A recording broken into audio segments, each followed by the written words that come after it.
नमस्कार, मी पंजाब डक. राज्यामध्ये 15 तारखेच्या नंतर उन्हाचा पारा कमी होणार आहे. 40 अंशाच्या खाली पारा सरकणार आहे म्हणून हा अंदाज लक्षात.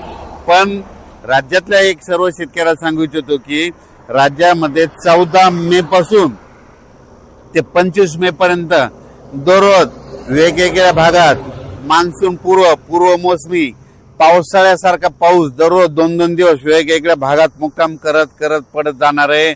म्हणून हा अंदाज शेतकऱ्यांना लक्षात यायचा. म्हणजे सांगायचं झालं तर ऊस ज्यांचा ऊस सुकत आहे, ज्यांचे ऊस शेतकरी आहे त्यांच्यासाठी आनंदाची बातमी, हळद लागवडीसाठी आनंदाची बातमी.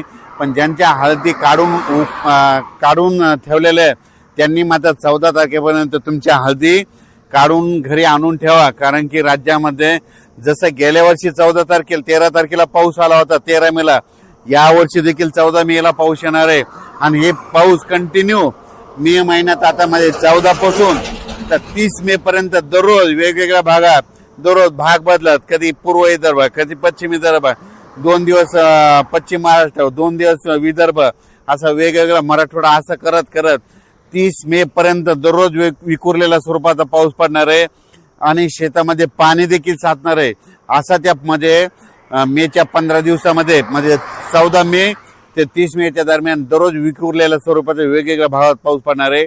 म्हणून हा अंदाज सर्व शेतकऱ्यांना लक्षात द्यायचा. शेतकऱ्याला विनंती, तुम्ही काय करा, शेतीचे कामे करून घ्या. कारण की तुम्हाला जर अवकाळी एकदा पाऊस सुरू झाला तर तुम्हाला कामा आटपायला उशीर जाईल. म्हणून हे लक्षात द्यायचं. आणि सगळ्यात महत्वाची एक शेतकऱ्यासाठी आनंदाची बातमी, 17 मेला आपला मान्सून अंदमान बेटावर येणार दस्तक देणार आहे. म्हणून हा अंदाज लक्षात द्यायचा. तसं तर 14 तारखेपासून म्हणजे 12 तारखेपासून तिथून मान्सूनचं पोषक वातावरण तयार झालंय. पण 17 मेला चांगलं दस्तक देईल आणि मान्सून तिथं दाखल झाला म्हणून असं जाहीर केलं जाईल. म्हणून हे देखील सर्व शेतकऱ्यांना लक्षात येतं. 17 मेला झालं तर तिथून 10 दिवस केरळ यायला लागतं आणि तिथून लगेच 10 दिवस म्हणजे जवळपास माझं 7 जून पर्यंत राज्यामध्ये पाऊस येण्याची शक्यता आहे. म्हणजे मोसमी पाऊस येऊ शकतो. म्हणून हा अंदाज लक्षात येतात.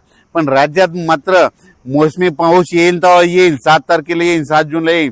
पण त्या अगोदर मात्र 14 मे ते मात्र 30 मेच्या दरम्यान म्हणजे राज्यामध्ये दररोज पूर्व मोसमी पाऊस गेल्या वर्षी जसा पडला तसाच पडणार आहे. म्हणून त्या पावसामध्ये विजेचं प्रमाण जास्त आहे. म्हणून तुम्ही काय करा, विजेपासून स्वतःची काळजी घ्या. त्याच्यानंतर आपली जनावरे झाडाखाली बांधू नका. कारण की 14 मे ते त्या 15 दिवसामध्ये राज्यामध्ये असा काही भागात पाऊस पडेल, शेतामध्ये पाणी साचेल, शेतातून वड्या नाल्याला पाणी देखील येईल. म्हणून हे देखील अंदाज लक्षात. काही ठिकाणी पाणी साचेल, काही मध्ये पेंडवालता पडेल, कुठे रिमझिम पडेल, काही ठिकाणी चांदण्या साचल्यासारखा पडेल, काही ठिकाणी वड्याला पाणी देखील येईल, कुठं शेतातलं पाणी पुढे ढकलं. पण हे पाऊस मात्र त्या 15 दिवसामध्ये गेल्या वर्षी जसा झाला तीच कॉपी मात्र यावर्षी होणार आहे. म्हणून हे अंदाज लक्षात घ्यायचा. संत्र्याचे जे बगीचेवाले त्यांना तुम्ही ताण कसा द्यायचा तुम्ही तुमचं ठरवा. कारण की गेल्या वर्षी जसं पाऊस आहे तसंच आता देखील म्हणजे 14 मे ते 30 मेच्या दरम्यान येणार आहे. म्हणून हे अंदाज लक्षात घ्यायचा. 14 मे ते 25-27 मे पर्यंत पाऊस पडणार आहे. मात्र ते मात्र राज्यामध्ये ठिकठिकाणी दररोज वेगवेगळ्या भागात 2-2 दिवस वेगवेगळ्या भागात मुक्काम करत ते पाऊस पडणार आहे. आणि शेतकऱ्यांना मशागतीचे कामे करण्यासाठी चांगलं राहणार आहे. आणि जर ज्या ठिकाणी जास्त पाऊस पडला तर एकदा तणाचा उल्पा देखील निघतं. म्हणून शेतकऱ्यासाठी मशागतीसाठी पाऊस चांगला राहणार आहे. ऊस शेतकऱ्याला ज्यांना पाणी कमी पडायला त्याच्यासाठी चांगला राहणार आहे. ज्यांना हळद लागवड करायची त्यांच्यासाठी चांगला राहणार आहे. सिल्लोड भागातल्या शेतकऱ्यांनी मिरची लागवड केलेली त्या मिरचीसाठी ती पाऊस पोषक ठरणार आहे. म्हणून हे लक्षात घ्यायचं.